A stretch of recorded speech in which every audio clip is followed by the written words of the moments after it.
Hi hello welcome. Samantha நடிப்பில் வெளியான எங்கள் தங்கம் படத்தோட ரிவ்யூ தான் பார்க்க போகிறோம். அங்கே பார்க்கலாம். படத்தோட ஸ்டார்டிங்கில் ஒரு அரசியல்வாதி ஃபேமிலி ஒன்று காட்டுறாங்க. அவர் ஒரு நேர்மையானவர். அவருக்கு 2 பையன் ஒரு பொண்ணுன்னு சேர்த்து மொத்தம் 3 பேர் இருக்காங்க. இதில் மூத்த பிள்ளை தான் டாக்டர். இவர் சமந்தா லவ் பண்ணிட்டு இருக்காரு. வீட்டுக்கு தெரிஞ்சு வீட்டில் ஒத்துக்கலை. குடும்பத்தை மீறி எதிர்த்து வீட்டை விட்டு வெளியில் போயிடுறாரு. ரொம்ப வருஷம் கழிச்சு அந்த குடும்பத்தில் கடைசியாக ஒரு பொண்ணு இருக்காங்களா, அவங்களுக்கு ஒரு ஃபங்க்ஷன் ஒன்று நடக்குது. அதுக்காக மறுபடியும் அந்த ஓடி போன டாக்டர், அவங்க அண்ணி சமந்தா எல்லாரையும் கூப்பிடலாம் சொல்லி முடிவு பண்ணிட்டாங்க. அவங்க 2 பேரையும் வீட்டுக்கு கூப்பிடுறாங்க. இப்போ சமந்தாவையும் இந்த குடும்பத்தில் யாருமே மதிக்கிறது இல்லை, ஆனால் ஓடி போனவ அப்படிங்கிறதுனால.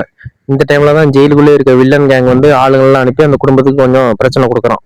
இந்த டைம்ல தான் சமந்தா களத்துல இறங்கி ஆக்ஷன் பிளாக்ல வேட்டையை காட்டுறாங்க. உண்மையாவே சமந்தா யாரு, அவங்களோட பாஸ்ட் லைஃப் என்ன அப்படிங்கறதெல்லாம் இந்த குடும்பத்துக்கு யாருக்குமே தெரியாது.